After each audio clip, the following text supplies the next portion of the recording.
So Saturday, Oakland, Houston. I mean, it's an unwatchable game. It's going to be 10-6. I don't know what the over-under is. Bet the under. You could end up with Brock Osweiler and Matt McGloin. It's just going to be bad football. If Derek Carr was healthy, I would love Oakland in this spot. They would have won yesterday, but I'd probably take Houston here. Detroit at Seattle, I think could get very ugly fast. I think Detroit comes off that game very emotional against Green Bay, and now you go to Seattle, and Seattle's ready to go. And listen, Pete Carroll's been enough of these big games.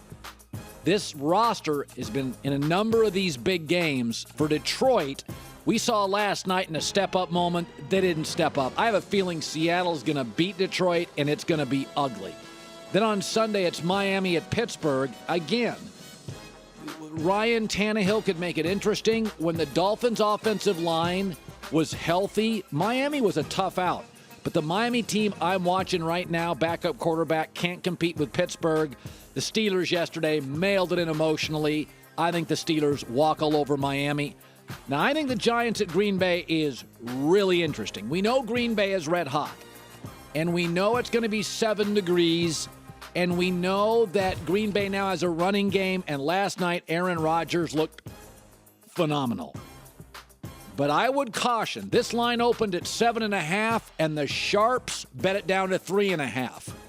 The smart money is on the Giants in this game. Since week 6, because remember, they went out and spent a bunch of money on free agents defensively. Since week 6, this is the best defense in the NFL. Points per game tied for first. And this is in the NFC. We got better quarterbacks than the AFC. Third down, first. Passer rating, second best defense. Sacks, second. Takeaways, third. This is the only defense that has completely flummoxed Dak Prescott. Dak Prescott's completing 51% of his throws against this defense.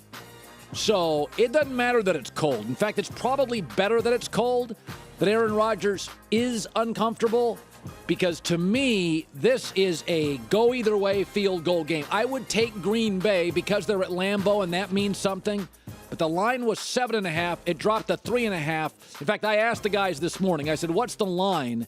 And somebody blurted out 7.5, and I'm like, oh, my God, it's not going to be a 7.5-point game. This is a 23-22, 17-16 football game. And remember, during Green Bay's winning streak, they've been scoring 27, 28. They're not scoring 27 against this defense.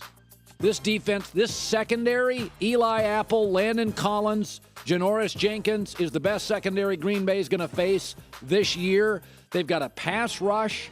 And Paul Perkins, the UCLA running back, you didn't hear much early. Over the last couple of weeks, the Giants have found a running game. Okay, they've started to find a little bit of a running game with Paul Perkins. He's a pretty slippery guy. Was it UCLA as with the Giants? So I think this game is a go-either-way game. I'll go Green Bay, but I think it's very, very close.